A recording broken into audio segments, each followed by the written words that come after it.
10 માથાવાળા રાવણનું નહોતું આવેલું તો આપણું ક્યાંથી હાલે?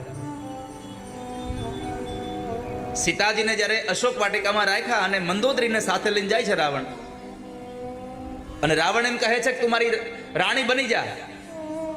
સીતાજીએ કીધું કે તારા જેવા તૃચ્છ એવા ઘાસના તણખલા જેવો બતાવ્યો રાવણને, અને રાવણને એટલો મિજાજ ગયો, ક્રોધ આવ્યો, મ્યાનમાંથી તલવાર કાઢી અને સીતાજીને મારવા જાય.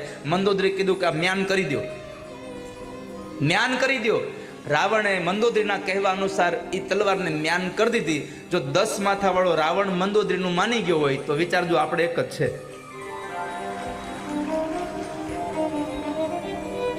એટલે રાણીએ કીધું કે હવે મને બીજું કડું જોઈએ છે, લઈ આવી દો. રવિદાસજી મહારાજ પાસે આવીને કહે છે બીજું કડું આપો. પોતાના ઘરમાં રહેલા કમંડળની અંદરમાં ગંગાને પ્રાર્થના કરીને હાથ નાખ્યો તો બીજું કડું ત્યાં હાથમાં આવ્યું હતું. આ ભક્તિનો પ્રભાવ છે.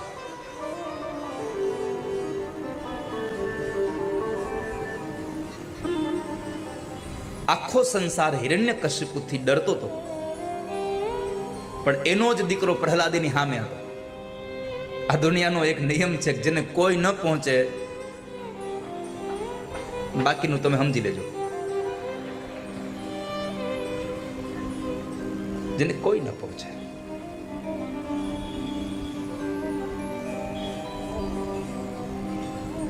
બીજી વાર બોલાવીને પૂછું, પ્રહલાદ તું ભણ્યો એમાં તને સારું શું લાગ્યું? પિતાજી, આ સંસારમાં 9 ભક્તિ સારી છે. શ્રવણમ કીર્તનમ વિષ્ણુ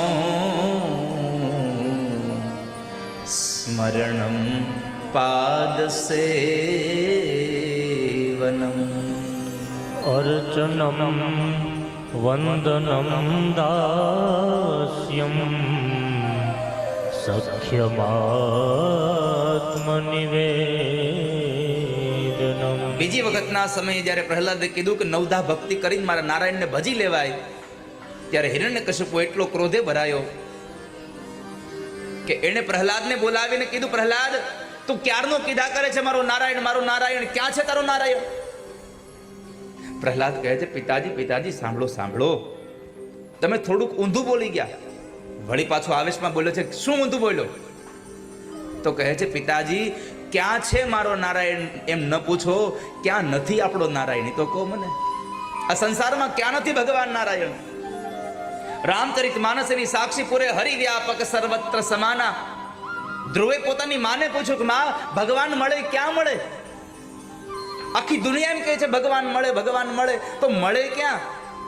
તો રામચરિત માનસના શબ્દો છે, પ્રેમ તે પ્રગટ હોય મેં જાના. આ સંસારમાં જ્યાં પ્રેમ દેખાય ને ત્યાં પરમાત્મા તમને મળી આવે. પ્રેમ વગરનો ભગવાન તમને મંદિરમાં ન જોવા મળે. પ્રેમ હોય તો પ્રભુ દેખાય. જલે વિષ્ણુ સ્થલે વિષ્ણુ વિષ્ણુ પર્વત મસ્તકે જ્વાલા માલા કુલે વિષ્ણુ સર્વમ વિષ્ણુમયમ જગ. પિતાજી, આ સંસારમાં ક્યાં નથી મારો નારાયણ? એક સ્થાન તો એવું બતાવો જ્યાં ભગવાન ન હોય. આપણને ન દેખાય ને એ આપણી દ્રષ્ટિનો દોષ છે. બાકી ભગવાન તો છે જ. મેં ગઈકાલે પણ કહ્યું હતું કે નથી દેખાતો એટલે નથી એવું નથી. હાથમાં મૂકતા એ મહેંદીનો રંગ લીલો છે, પણ મહેંદી મુકાઈ ગયા પછી એ જ મહેંદી પાછી લાલ થઈ જાય છે. લાલ દેખાતી નહોતી, અંદર હતી લાલ જ.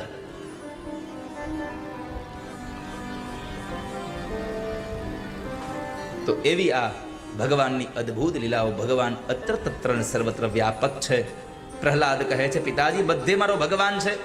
એક સ્તંભ બતાવ્યો અને કીધું તારો નારાયણ છે આમાં? છે ને, મારો નારાયણ આમાંય છે.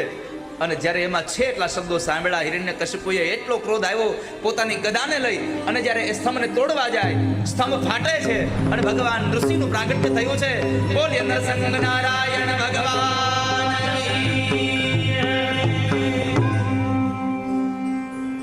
ભગવાન ઋષિનું પ્રાગટ્ય થયું અને ભગવાન ઋષિએ હિરણ્યકશિપુને પકડી અને ઉમરામાં લઈ જાય છે, પોતાની ગોદમાં રાખી અને કહ્યું જોઈ લે હિરણ્યકશિપુ, તે માગ્યું એમાંથી જરાય ઓછું તો નથી ને? નથી રાત નથી દિવસ સંધ્યાનો કાળ, નથી ઘરમાં નથી બહાર, ઉમરામાં છો, નથી આકાશમાં નથી ધરતીમાં, મારી ગોદમાં છો. અને ભગવાને કીધું મારા સામું જરા જોઈ લે, નથી માણસ નથી પશુ. નખ બતાવીને કીધું ન લીલા કહેવાય, ન સૂકા કહેવાય, ન અસ્ત્ર કહેવાય, ન શસ્ત્ર કહેવાય. અને તેમ કહ્યું હતું કે બ્રહ્મા તમારા સર્જનથી ન મરું તો સાંભળી લે, મેં બ્રહ્માનું સર્જન કર્યું છે, મારું સર્જન બ્રહ્માએ નથી કર્યું. આટલી વાતને લઈ અને ભગવાન એટલા બધા ક્રોધિત હતા કે પરમાત્માએ એના નખ વડે હિરણ્યકશિપુના પેટને ચીરી નાખી અને હિરણ્યકશિપુનો ઉદ્ધાર કર્યો. ઉદ્ધાર કર્યો શબ્દ એટલા માટે વાપરું છું કે ભગવાન મારે ઉસકા ભી ભલા, ભગવાન બચાયે ઉસકા ભી ભલા. જેને ભગવાન ઉગારી દે છે એનો પણ ઉદ્ધાર થાય છે, અને જેને મારે છે એનો પણ પરમાત્મા ઉદ્ધાર કરે છે. એ કથા હિરણ્યકશિપુનો ઉદ્ધાર કરી બ્રહ્માદિક દેવતા ભગવાનની સ્તુતિ કરે. પ્રભુ શાંત ન થયા, લક્ષ્મીજી તો મૂર્છિત થઈને પડી ગયા. અને અંતે અસુર યોનિનો બાળક પ્રહલાદ ભગવાનની સ્તુતિ કરે, ભગવાનની પ્રાર્થના કરે છે. કિમ તોષ્ટુમર્હતિ સમય હરિરુગ્ર જાતે. ભગવાન, હું અસુર યોનિનો બાળક છું, હું શું સ્તુતિ કરું તમારી? પણ હે નાથ, મેં જાણ્યું છે કે તમે રૂપ, ઐશ્વર્ય, બળ, પૂજાથી પ્રસન્ન થનારા નથી, તમે કેવલ પ્રાર્થનાથી પ્રસન્ન થનારા છો. હું તમારી પ્રાર્થના કરું છું, આપ શાંત થાવ. પ્રહલાદની પ્રાર્થના સાંભળી ભગવાન શાંત થયા. હિરણ્યકશિપુના શરીરને છોડી દઈ પરમાત્માએ પ્રહલાદને પોતાના ખોળામાં બેસાડી અને જીભ વડે ચાટે છે. અને ભગવાન પોતે માફી માગે છે કે પ્રહલાદ, મને માફ કરી દે, મારે આવવામાં મોડું થયું છે, મારા લીધે તારે દુઃખ ભોગવવા પડ્યા, મને માફ કરી દેજો. અંતે પરમાત્માએ પ્રહલાદને માગવા માટે કહ્યું. પ્રહલાદે કીધું પ્રભુ તમે મળ્યા પછી શું જોઈએ, બીજું તો કંઈ જોતું નથી. પણ ભગવાને આગ્રહ કર્યો 2-3 વખત, એટલે પ્રહલાદે માગ્યું કે મારા પિતાજીને તમારું ધામ આપી દો. આને સાચો વૈષ્ણવ કહેવાય. પ્રહલાદને સાચો વૈષ્ણવ એટલા માટે કહેવાની ઈચ્છા થાય કે આ સંસારનો વૈષ્ણવ પોતાને દુઃખ દેનારા માણસને પણ ભગવાનના ધામ સુધી પહોંચાડવાની જિજ્ઞાસા રાખે ને, એને આ સંસારનો સાચો વૈષ્ણવ કહેવાય. પોતાના પિતાએ દુઃખ દેવામાં બાકી નહોતી રાખ્યું કાંઈ, અને છતાંય એમ કહ્યું મારા પિતાજીને તમારું ધામ આપી દો. ભગવાને કહ્યું પ્રહલાદ, તારા પિતાને તો ધામ મળી જ ગયું, પણ હું તારા માટે માગવાનું કહું છું, તું તારા માટે માગી લે. અને જુઓ, પ્રહલાદને માગવાનું કીધું ત્યારે 7 વર્ષનો પ્રહલાદ શું માગે છે? ભગવાન, આપવું હોય તો એટલું આપો કે મારા જીવનમાં કોઈ અપેક્ષા ન રહે, મને કોઈ ઈચ્છાઓ ન લાગે. મારા જીવનમાં ઊંડાણમાં પણ કોઈ જગ્યાએ અપેક્ષાનો અંકુર પડ્યો હોય તો એને મૂળમાંથી કાઢી નાખી દો. મારે અપેક્ષા નથી જોતી, અને જોઈએ છે તો કેવલ તમારી ભક્તિ જોઈએ છે, બીજું કશું જોતું નથી. ભગવાન નારાયણ, ભગવાન પાસે ભગવાનની ભક્તિ મગાય.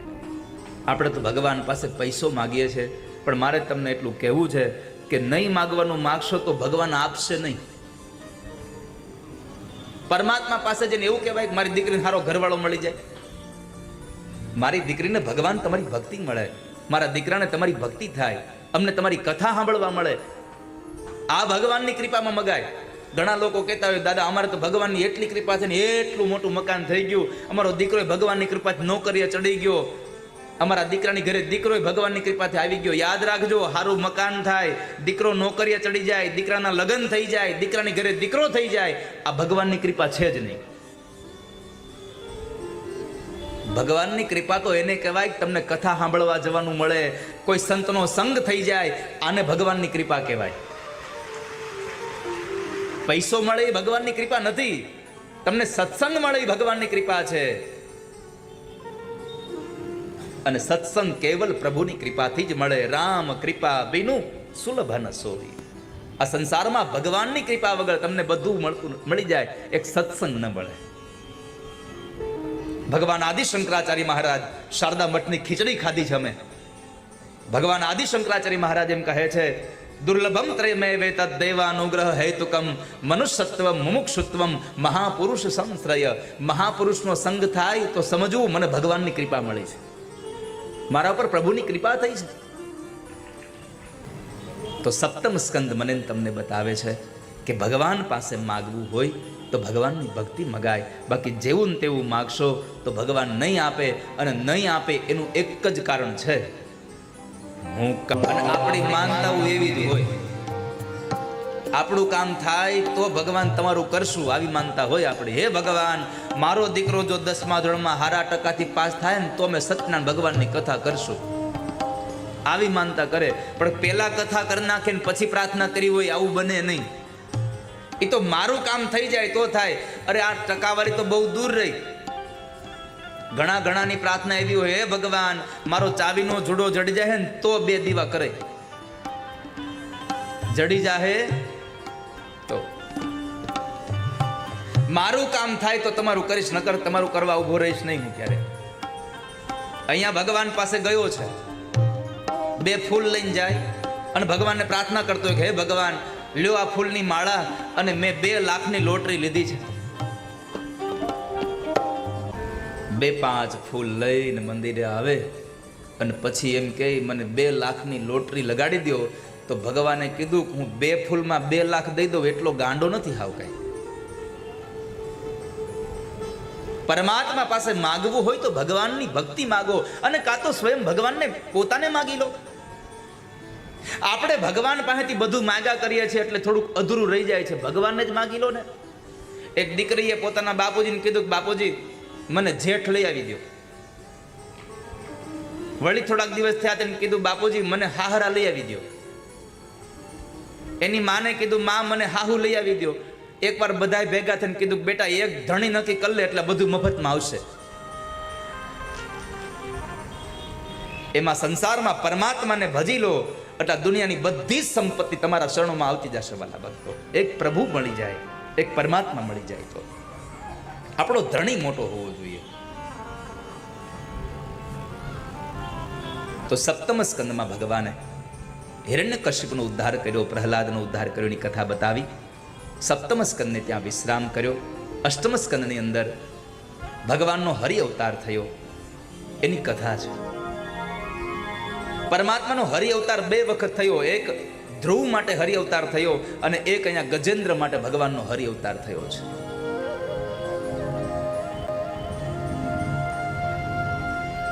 એક હાથી બરાબર સરોવરમાં જળ પીવા ગયો, એની પત્ની સાથે છે, એના બાળકો સાથે છે. પણ થયું શું?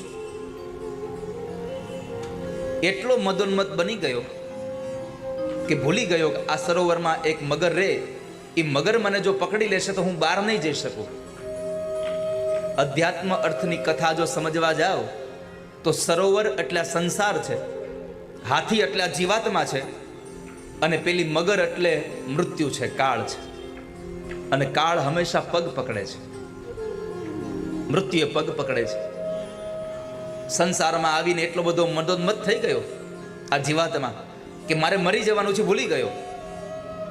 અને અંતે મગરે પગ પકડ્યો હાથીનો, બહાર નીકળવાના પ્રયત્નો કરે. બધી જગ્યાએથી તમે છૂટી શકો, મૃત્યુના મોઢામાંથી ન છૂટી શકો. તમે બધી જગ્યાએ તમે છૂટી શકાય, બધી જગ્યાએ તમારી ઓળખાણ કામ આવે. મૃત્યુની સામે કાંઈ કામ ઓળખાણ આવે નહીં કામ તમારી. પત્ની અને બાળકો એ હાથીને પકડીને બહાર લઈ જવાના પ્રયત્નો કરે, પણ જેમ એને બહાર લઈ જાય એમ પેલો ઝુંડ એને મધ્યમાં ખેંચતો જાય છે. અને ઘટના ઘટી કે હાથણી અને એના બાળકોએ હાથીને છોડી દીધો કે હવે જો આપણે ઊભા રહીશું ને તો બીજા મગર આવીને આપણો પગ પકડશે અને આપણને પણ અંદર લઈ જશે. આ સંસારમાં આ જીવનું આવું જ છે. જ્યારે આ જીવાત્મા બીમાર પડે અને કોઈ પણ દવા કામ કરતી બંધ થાય ને તો આપણા સગા સંબંધી એમ જ કહેતા હોય છે કે હવે ભગવાન ભજો, ભગવાનની ઈચ્છા છે એમ થશે. એમ આ સંસારમાં આપણને લોકો અંતિમ વેળાએ ભગવાન ભરોસે મૂકી દે અને પછી ભગવાન ભરોસે રહેવું એના કરતાં પહેલેથી ભગવાનના ભરોસે રહ્યો, સંસારનું દુઃખ નહીં આવે જીવનમાં કોઈ દિવસ. લોકો છોડી દે છે અંત સમયે કે હવે તો ભગવાનની ઈચ્છા હશે ને થશે. આ દુનિયા ભગવાનના ભરોસે છોડી દે ને એના કરતાં તમે ભગવાનના ભરોસે રહેજો, પ્રભુનો ભરોસો રાખજો. અને પ્રભુમાં ભરોસો રાખશો તો હું તમને ભરોસા સાથે કહું છું કે દુનિયા તમને છોડી દેશે, મારો ઠાકોરજી ક્યારેય નહીં છોડે તમને. દુનિયા છોડી દેશ.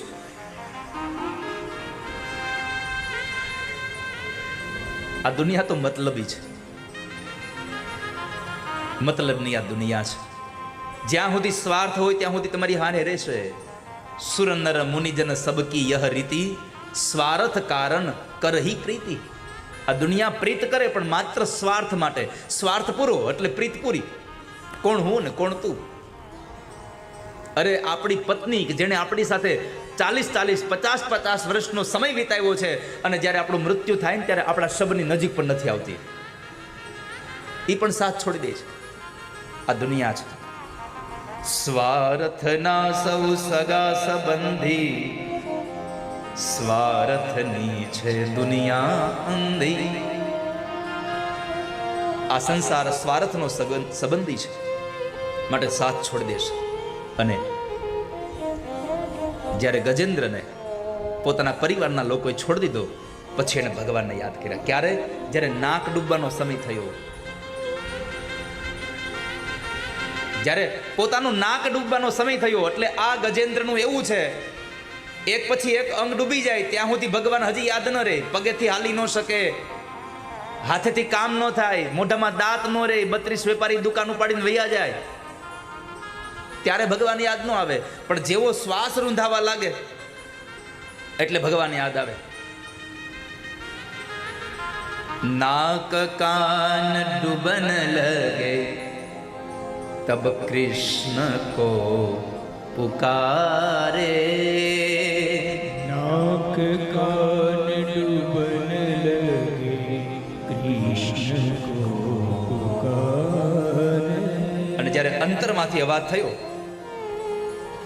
અંતરનો અવાજ જ્યારે નીકળે છે ત્યારે વાલા ભક્તો, તમારો પાડોશી તમારો અવાજ સાંભળે કે ન સાંભળે એની મને ખબર નથી, પણ વિશ્વાસ સાથે કહું છું કે તમારા અંતરમાંથી નીકળેલો અવાજ મારો ભગવાન ઠાકોરજી સાંભળે છે, ભગવાન દ્વારિકાધીશ સાંભળે છે. ગજેન્દ્રને એ જ થયું. સરોવરની મધ્યમાંથી બરાબર અવાજ નીકળ્યો, હે ગોવિંદ, હે ગોપાલ.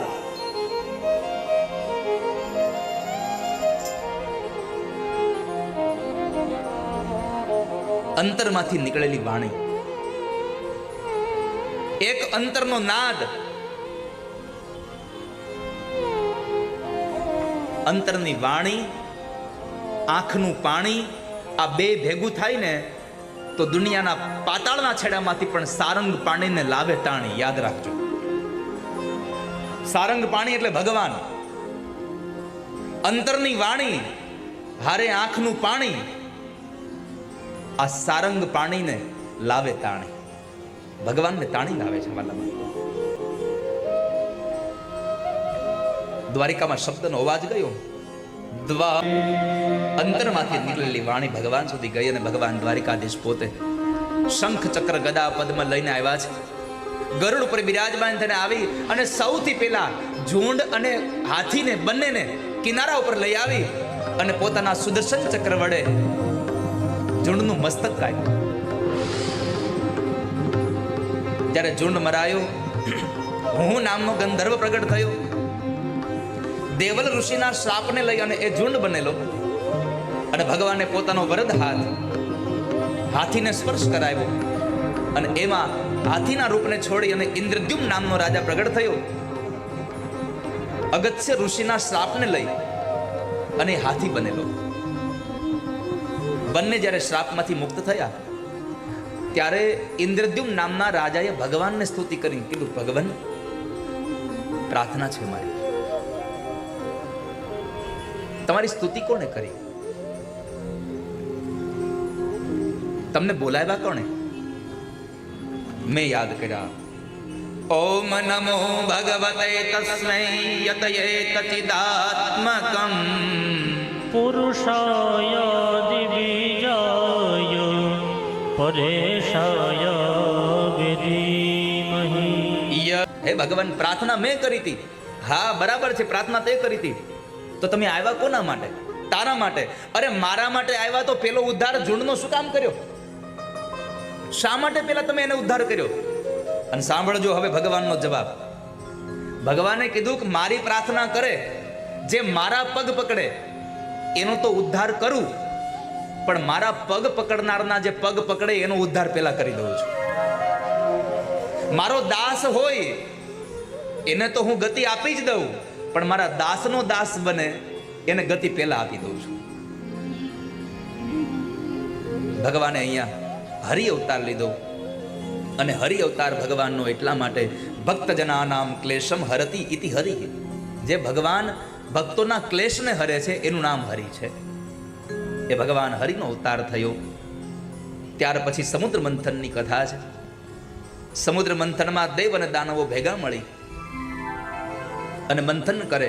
મંથન હતું અમૃત માટે, પણ આપણે સૌ જાણીએ છીએ કે પેલા કોળીએ જ હળાહળ વિષ આવ્યું, અને એ વિષ ભગવાન મહાદેવજીને આપ્યું. ભગવાન મહાદેવે એ કંઠમાં ધારણ કરી પરમાત્મા નીલકંઠ બન્યા. ત્યાર પછી દેવતાઓએ ફરી પાછું મંથન કર્યું, અને એ મંથનની અંદર રત્નો નીકળે તો દેવતાઓ લઈ જાય, કામધેનુ ગાય નીકળી ઋષિમુનિઓને યજ્ઞાદિ કર્મ માટે આપી દે છે, ઐરાવત નામનો હાથી ઇન્દ્ર લઈ જાય છે, લક્ષ્મીજી નીકળે તો સ્વયંવર થાય છે અને ભગવાન નારાયણને પરણે છે, મદિરા નીકળ્યો તો દાનવોને આપી દો. અને જ્યારે ભગવાન ધન્વંતરી અમૃતનો કુંભ લઈને નીકળે છે, અને એ અમૃતનો કુંભ દેવતાઓના હાથમાંથી દાનવો જૂટી જાય, અને એ દાનવો પોતે પી નથી શકતા. એક દાનવ જ્યાં અમૃત પીવા જાય ત્યાં બીજું આવીને કે પેલા હું પીશ, બીજાને પીવા ન દે. આમ કરતા કરતા દેવતાઓએ ભગવાનની સ્તુતિ કરી અને પરમાત્મા નારાયણને પ્રાર્થના કરી, તો ભગવાન નારાયણે મોહિની સ્વરૂપ ધારણ કરી અને દાનવોને છેતરી અને એના હાથમાંથી આ અમૃતનો કુંભ લઈ આવી અને દેવોને આપ્યો. દેવતાઓએ અમૃત પી અને અમર બન્યા, અભય ન બન્યા. જે માણસ અમૃત પીવે એ અમર બને છે, પણ કથામૃત પીવે એ માણસ અભયત્વને પ્રાપ્ત થઈ જાય છે, અભયત્વને પામી લે છે. આ સંસારમાં લાંબુ જીવવું ને એ બહુ મહત્વ નથી, દીર્ઘાયુ જીવવું એ મહત્વ નથી. માણસ દિવ્ય જીવી બને, દીર્ઘજીવી ન બને તો કાંઈ નહીં, સારું જીવતો થઈ જાય તો સારું છે. તો પરમાત્માએ દેવતાઓને અમૃત પીવડાવ્યું, અને એ અમૃતના માટે થઈ અને દેવ અને દાનોની અંદર દેવાસુર સંગ્રામ થયો. એ દેવાસુર સંગ્રામમાં પહેલી વખત દેવોના હાથે દાનવો મરાયા, પણ દાનવોના ગુરુ શુક્રાચાર્ય મહારાજે સંજીવની વિદ્યાનો પ્રયોગ કરી અને મંત્ર ભણી અને ફરી પાછા બધા દાનવોને સજીવન કર્યા. એમાં વિરોચનનો દીકરો બલિ પણ હતો, એને સજીવન કર્યો. આશીર્વાદ લઈ અને ફરીવાર એને દાનવો અને દેવો સાથે યુદ્ધ થયું. એમાં બીજી વખત દેવતાઓ હાર્યા છે, ઇન્દ્ર હારી જાય છે, અને ઇન્દ્રાસન સ્વર્ગનું રાજ્ય બલિરાજાને મળે છે. એ બલિરાજાએ પોતાના ગુરુ શુક્રાચાર્યને પ્રશ્ન કર્યો, બાપજી, આ સ્વર્ગનું રાજ્ય મારી પાસે ટકી રહે એના માટે મારે શું કરવું જોઈએ? ત્યારે પોતાના ગુરુએ કહ્યું કે 100 અશ્વમેધ યજ્ઞ કરવા પડે. તારે શુભ મુહૂર્ત જોવડાવી અને ભૃગુ કચ્છમાં, એટલે કે અત્યારના વર્તમાન સમયનું જે ભરૂચ છે, એ ભરૂચની અંદર નર્મદા નદીના કિનારે બલિરાજાએ અશ્વમેધ યજ્ઞનો પ્રારંભ કર્યો. 1 યજ્ઞ, 2 યજ્ઞ, 3 યજ્ઞ, આમ કરતા કરતા 99 અશ્વમેધ યજ્ઞ સમાપન થયા. 100મો અશ્વમેધ યજ્ઞ ચાલે છે. દેવોની માતા અદિતિ ભગવાનને 12 દિવસનું પયોવ્રત કરે છે. ફાગણ મહિનામાં 12 દિવસનું પયોવ્રત કર્યું, દૂધ પી અને 12 દિવસ ભગવાનનું યજન કર્યું. આ બાજુ દેવતાઓ ભગવાનની સ્તુતિ કરે, માં અદિતિ ભગવાનની સ્તુતિ કરે, અને ભગવાન એ સમયે જ્યારે અદિતિની એ સ્તુતિને લઈને પ્રગટ થયા ભગવાન ચતુર્ભુજ નારાયણ, જ્યારે સ્વયં પરમાત્મા યજ્ઞ નારાયણ પ્રગટ થયા છે. બોલીએ યજ્ઞ નારાયણ ભગવાન. અને જ્યારે માં અદિતિની સામે પરમાત્મા પ્રગટ થયા ત્યારે માં અદિતિ ભગવાનની સ્તુતિ કરે. સુંદર મજાના ભાવ સાથે જ્યારે સ્તુતિ કરી માં અદિતિએ, ત્યારે પર્ણકુટીમાંથી જુએ છે મહારાજ કશ્યપ ઋષિ જુએ છે, કોઈ તેજપુંજ દેખાયું, દોડતા આવી અને ભગવાનને દંડવત પ્રણામ કર્યા છે. અને એ સમયે ભગવાને કહ્યું, માં માગો, શું આપું તમને? માએ કહ્યું, ભગવાન મારા દીકરાઓનું રાજ્ય પાછું આપો એમને. ભગવાન કહે છે, માં અત્યારે હું બલિને કાંઈ નહીં કરી શકું, કેમ કે બલિ મારું યજન કરે છે, એટલે હું એને કાંઈ નહીં કરી શકું. પણ ચિંતા ન કરશો, તમારું કરેલું વ્રત નિષ્ફળ નહીં જાય. હું બલિને મારી ન શકું તો કાંઈ નહીં, બલિ પાસે હું માગી શકું છું, એટલે આપ ચિંતા ન કરશો, હું એની પાસે માગીને પણ તમારા દીકરાઓનું ઈચ્છિત સંપન્ન કરીશ. આટલું કહી અને ભગવાન ચતુર્ભુજ નારાયણ રૂપ અંતર્ધાન કરી અને એક નાના એવા બાળકના રૂપની અંદર પરમાત્મા પ્રગટ થયા છે. બોલીએ વામન ભગવાન કી જય. ભગવાન વામનનું પ્રાગટ્ય થયું. દેવતાઓ આવી મોજની મેખલા આપી, કોઈએ દંડ આપ્યો, કોઈએ મૃગ ચર્મ આપ્યું, કોઈએ દર્ભાસન આપ્યું છે, કોઈએ કુંડળ આપ્યા છે, કોઈએ શ્વેત છત્ર આપ્યું છે. અને બ્રાહ્મણોએ યજ્ઞોપવિત સંસ્કાર આપ્યા. અને એ યજ્ઞોપવિત સંસ્કાર આપ્યા પછી બ્રાહ્મણો ભિક્ષાવૃત્તિ માટે જ્યારે ભગવાનને મોકલે છે, થોડી અમથી ભિક્ષામાં અન્નપૂર્ણા પાસેથી લઈને આવ્યા. એટલે બ્રાહ્મણોએ કહ્યું કે બટુક આટલી ભિક્ષા કેમ લાવ્યા? હજી ભિક્ષા થોડીક વધારે લઈ આવો. તો કહે છે, ગુરુદેવ કોઈ મોટો દાનવીર બતાવો તો હું એની પાસે જઈને ભિક્ષા લઈ આવું. તો કહે છે, ભૃગુ કચ્છમાં જાઓ અને બલિરાજા યજ્ઞ કરે છે, એની પાસેથી બધું માગી લાવો. ભલે ભગવાન આપની જેવી આજ્ઞા. અને ભગવાન વામન જ્યારે બલિરાજા પાસે જાય છે, બલિરાજાના આંગણે આવી બલિરાજાએ હજી સ્વાગત કર્યું, હજી દાન દક્ષિણા કશું દીધું નથી. એના પહેલા ભગવાન બોલ્યા, સ્વસ્તિ કલ્યાણમસ્તુ. એટલે બલિ કહે છે, બાપજી હજી તો મેં તમને દાન આપ્યું નથી અને તમે મને સીધું સ્વસ્તિ જ કહી દીધું. પછી તો બલિરાજાએ ભગવાનના પગ પખાડ્યા, વિંધ્યાવલીએ જળ રેડ્યા છે. અને પછી ભગવાનને પ્રશ્ન કર્યો, ભગવાન શું આપું તમને? તમારું સ્વાગત કરું છું, પણ તમને શું દક્ષિણા આપું? તમે મને કહો. વદ વિભો કિમ દિયતા, શું આપું તમને? એટલે ભગવાને કહ્યું, મેદિની, મને પૃથ્વી આપ. એટલે બલિરાજાએ પૂછ્યું, કા માત્રા, કેટલી આપું તમને? એક જ શ્લોકમાં બલિ અને ભગવાનનો આખો સંવાદ અહીંયા પૂરો થઈ જાય છે. એક જ શ્લોકમાં આખો પ્રસંગનો સાર અહીંયા પૂરો કરી દીધો, એક જ શ્લોકમાં. બલિરાજાએ પૂછ્યું, કા માત્રા? ભગવાને કીધું, મારા પગથી માપી 3 ડગલા જમીન જોઈએ છે. મારે 3 ડગલા જમીન જોઈએ છે. એટલે બલિ કહે છે, બસ મહારાજ આટલું? દત્તમ, આપી તને. દત્તમ કીધું એટલે ભગવાને સામું કીધું, ગૃહિતમ મયા, તે આપી તો મેં લીધી. પણ જ્યારે આ સંવાદ ચાલતો હતો ત્યારે બલિરાજાના ગુરુદેવ શુક્રાચાર્ય મહારાજ ત્યાં હતા. અને એને થયું કે આ ડાળમાં કંઈક કાળું છે. એટલે એમણે કહ્યું કે રાજા, આને કંઈ આપતો નહીં, કેમ કે શુક્રાચાર્ય મહારાજે પોતાના તપોબળને લઈને જોયું તો આ તો વૈકુંઠવાળા નારાયણ પોતે છેતરવા માટે આવ્યા છે. એટલે એમણે બલિરાજાને ના પાડી કે બલિ કશું આપતો નહીં હોય ને. પણ હવે સાંભળજો બલિરાજાએ શું કીધું. બલિરાજાએ કીધું કે બાપજી, તમે જ મને શીખડાવ્યું છે કે તારા આંગણે આવેલો કોઈ પણ અભ્યાગત, કોઈ પણ યાચક ખાલી હાથે જવો ન જોઈએ. અને આજ તમે ના પાડો છો. અને મેં એને 3 ડગલા જમીન દેવાની વાત કરી છે. જો હું જમીન દેવાની, દાન દેવાની વાત કરી અને જો હું બદલી જાઉં તો મને નરકમાં જગ્યા ન મળે. મેં એને દાન દેવાની વાત કરી છે બાપજી.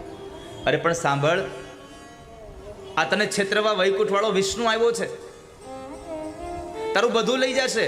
અને ત્યારે બલિરાજાએ કીધું કે બાપજી, તો આજ મને દાન દેવા જ દો. કેમ કે અત્યાર સુધી મારા આંગણે કોઈ સામાન્ય યાચકો આવ્યા હશે, પણ આજ અખિલ બ્રહ્માંડનો નાયક જો મારા ઘરે યાચક બનીને આવતો હોય તો હવે આના જેવો યાચક જિંદગીમાં મને મળે ક્યાં? ગોતવા જાવ તોય ભગવાન જેવો ભિક્ષુક ક્યાં મળે મને? અને મને દાન દઈ દેવા દો. હજી આને ના પાડ દે. બાપજી, હું જૂઠું બોલું ને તો હું પાપનો અધિકારી બનું. ભાગવતજીમાં એમ લખ્યું છે કે એવી 6 જગ્યાઓ છે કે જ્યાં તમે અસત્ય બોલો તો તમે ક્ષમાને પાત્ર ગણાવો. એટલે આનો અર્થ એવો ન લેતા હો કે ભાગવતજી તમને ખોટું બોલવાનું શીખડાવે છે. અનિવાર્ય સંજોગોમાં તમારે ખોટું બોલવું જ પડે એમ છે અને તમે ખોટું બોલ્યા છો તો તમને ક્ષમાને પાત્ર થાવ છો. સ્ત્રીષુ નર્મ વિવાહે ચ મૃત્યર્થે પ્રાણ સંકટે ગૌ બ્રાહ્મણાર્થે હિંસાયામ નાનૃતમ સ્યાપ્ચગોપ્સિતમ સ્ત્રીષુ નર્મ વિવાહે. 6 જગ્યા એવી છે. એક, પોતાની પત્નીને વિનોદમાં જો કોઈ માણસ પુરુષ ખોટું બોલે તો એ ક્ષમાને પાત્ર છે. બીજું, આપણા પરિવારમાં કોઈ સારું વિવાહ આદિ કોઈ શુભ પ્રસંગ ચાલતો હોય અને કોઈ એવી દુર્ઘટના ઘટી હોય, કોઈનું આપણા પરિવારમાં મરણ થઈ ગયું હોય અને એ વાતને તમે છુપાવો તો એ ક્ષમાને પાત્ર છે. તમારો પ્રાણ સંકટમાં હોય ને તમારે જૂઠું બોલવું પડે તો એ ક્ષમાને પાત્ર છે. ગાય અને બ્રાહ્મણના રક્ષણ માટે તમે જૂઠું બોલો તો એ તમારું ક્ષમાને પાત્ર છે. કોઈની હિંસા થતી હોય અને તમે જૂઠું બોલો તો એ ક્ષમા થઈ શકે. અને પોતાની વૃત્તિ માટે જો કોઈ માણસ ખોટું બોલે તો એ ક્ષમાને પાત્ર ગણાય. આ 6 જગ્યાએ તમે જૂઠું બોલ્યા હો, પણ જરૂર પડી હોય તો જ એ જૂઠું બોલ્યા વગર કોઈનું અહિત થઈ જાય એમ છે અને તમે જો જૂઠું બોલો તો તમે ક્ષમાને પાત્ર છો. એટલે એવું ફરી વાર કહું છું કે એવું ન સમજશો કે ભાગવત તમને ખોટું બોલવાનું પણ છૂટ આપે છે. નહીં તો કાલ સવારે ગામમાં વહેતું કરશો, દાદાએ કીધું છે ખોટું બોલો. અત્યારે તો મીડિયાનો યુગ છે.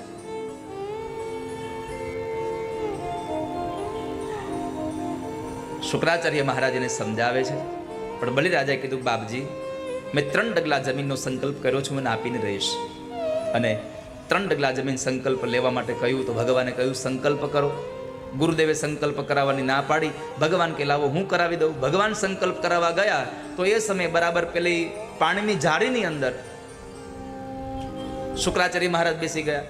ભગવાને એક સળી ભરાવી અને કચરો કાઢવા માટે સળી ભરાવી જ્યારે દર્ભસલાખા, તો શુક્રાચાર્ય મહારાજની એક આંખ ફૂટી ગઈ. શુક્રાચાર્ય મહારાજ બહાર આવે છે.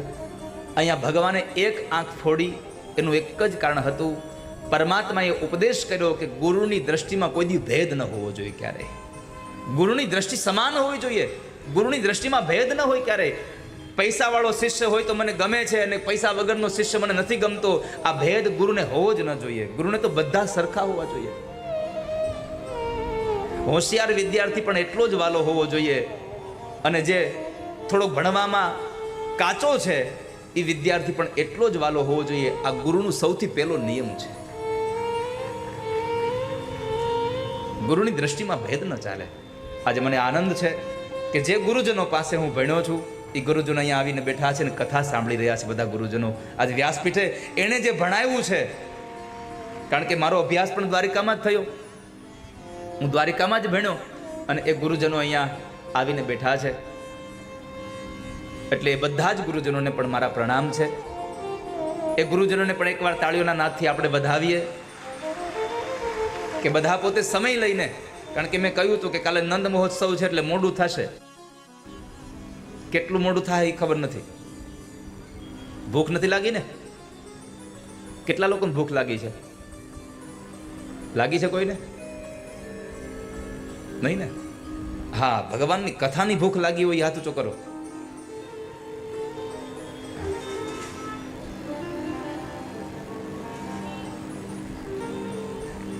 અને આમે આપણે ક્યાં રોજ આપણે 9 વાગ્યા પહેલા જમી લઈએ છીએ. 6 વાગ્યા સુધી પાણીપુરી ખાધી હોય.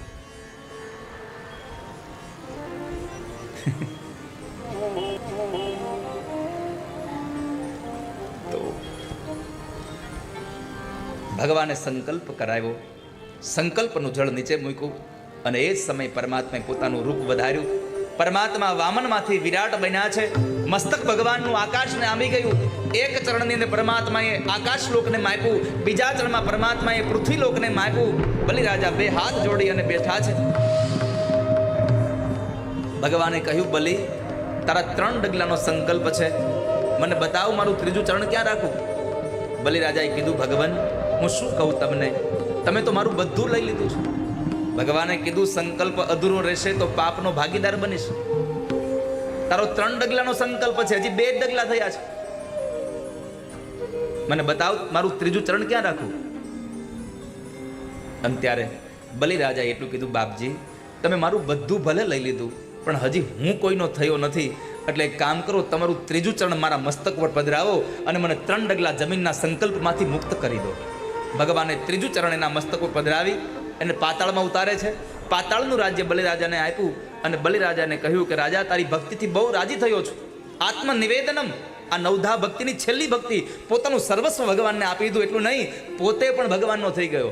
અને આ દુનિયામાં આપણે આપણી સંપત્તિ ભગવાનને આપીએ, આપણા છોકરાઓ ભગવાનને અર્પણ કરી દઈએ, આપણો બધો ધંધો ભગવાનને અર્પણ કરીએ, એક એક વસ્તુ આપો તો એનો ભાવ જુદો છે. અને તમે ભગવાનના થઈ જાઓ એટલે પછી તમારી બધી વસ્તુ આપોઆપ એની થઈ જાય. અહીંયા આત્મનિવેદનમ, નવધા ભક્તિની છેલ્લી ભક્તિ ભગવાનને અર્પણ કરી દીધી કે હું પણ તમારો છું. અને એ પરમાત્માને જ્યારે બધું આપી દીધું, ભગવાન રાજી થઈને કીધું કે માગ, હું તને શું આપું? બલિરાજાએ કીધું ભગવાન રાજી થયા હોય તો એટલું આપો કે જે પાતાળનું રાજ્ય તમે મને આપ્યું, એ પાતાળના રાજ્યના તમે મારા દ્વારપાળ બનીને મારી રક્ષા કરવા ઉભા રહ્યો. ત્યાં ભગવાન પાતાળની અંદર ઉભા રહ્યા છે. લક્ષ્મીજીએ નારદને પૂછ્યું કે ભગવાન ગયા, હવે આવ્યા નહીં હજી? તો નારદ કે હવે આવશે નહીં, તો નોકરીએ રહી ગયા. ત્યાં કેમ? અરે બલિરાજાને પાતાળનું રાજ્ય આપ્યું ને માગવા કીધું તો એને ભગવાન જ માગ લીધા. તો લક્ષ્મી કહે છે પણ હવે મારે ભગવાનને લાવવા કેમ? અને ત્યારે નારદજીએ કીધું એક કામ કરો, બલિરાજાને કોઈ બેન નથી, તમે જાઓ જીવના માનેલા બેન બનો, એને ભાઈ બનાવો અને એના હાથે રાખડી બાંધો. અને એ રાખડીના બદલામાં તમને કંઈક ભેટ માગવા કે તો ભગવાનને માગી લ્યો, તો ભગવાન છૂટે એમ છે, બાકી ભગવાન નથી નીકળે એમ છે નહીં. અને ત્યારે લક્ષ્મીજીએ ભગવાનને છોડાવવા માટે બલિરાજાના બેન બન્યા, રાખડી બાંધી અને એ રાખડીના બદલામાં ભગવાનને છોડાવ્યા. ભગવાન જ્યારે લક્ષ્મીજી સાથે ચાલતા થયા, ભગવાને ફરી પાછું કીધું કે રાજા, તારી આ સેવાથી બહુ રાજી થયો છું, માગી લે, શું આપું તને? અને ત્યારે બલિએ એટલું કીધું, યહ પ્રેમ સદા ભરપૂર રહે, ભગવાન તુમ્હારે ચરણों में यह प्रेम सदा भरपूर भगवान तुम्हारे चरणों में यह अरज मेरी मंजूर रहे, भगवान तुम्हारे चरणों में यह अर्ज मेरी मंजूर रहे, भगवान तुम्हारे चरणों में यह अरज मेरी को मैंने सौंप दिया, जीवन को मैंने सौंप दिया, नंदलाल तुम्हारे हाथों में उद्धार पतन यब मेरा है, भगवान तुम्हारे चरणों में यह अर्ज मेरी मंजूर रहे, भगवान तुम्हारे ભગવાન બસ આ તમારા પ્રત્યેનો પ્રેમ મારામાં અવિરત આમને આમ રહે એવી કૃપા કરજો ભગવાન. ભગવાને કહ્યું કે રાજા, તારે ઇન્દ્ર બનવું હતું, પણ આ મન્વંતરના ઇન્દ્રને એનો સમય ભોગવી લેવા દે, આવતા મન્વંતરની અંદર હું તને ઇન્દ્ર બનાવીશ. આવું કહીને ભગવાન અશ્વત્થ અહીંયા બલિરાજાને જીવંત રાખીને ગયા. આપણા 7 ચિરંજીવીઓમાં એક બલિ પણ છે. અશ્વત્થામા બલિર્વ્યાસો હનુમાનશ્ચ વિભીષણ પરશુરામશ્ચ સપ્તે તે ચિરજીવિનઃ. સપ્તે તે ચિરજીવિનઃ. 7 ચિરંજીવીઓમાં બલિરાજા પણ છે. અહીંયા બલિરાજાએ પોતાનું સર્વસ્વ ભગવાનને આપી દીધું. ત્વદીયમ વસ્તુ ગોવિંદ તુભ્યમેવ સમર્પયેત. આ કથા એટલા માટે છે કે ભગવાનને બધું આપી દઈએ. કેમ કે ભગવાને જ આપણને આપ્યું છે. હા, પણ એટલું ખાલી ગાઈ શકાય હો, તન મન ધન સબ કુછ તેરા તુજકો અર્પણ. ખાલી ગવાય છે, દેવાતું નથી કઈ. પરમાત્માને બધું અર્પણ કરી દઈએ, કારણ કે પ્રભુએ જ આપણને આપ્યું છે. અને આ સંસારમાં જેટલું પ્રભુએ આપ્યું એમાંથી જો પ્રભુના કામ માટે તમે વાપરતા બંધ થઈ જશો તો એક વાત જિંદગીના ચોપડામાં લખી રાખજો, ભગવાનને આપતાય આવડે છે અને ભગવાનને લઈ લેતાય આવડે છે. જેમ ભગવાનને દેતા આવડે છે એમ લઈ લેતાય આવડે છે.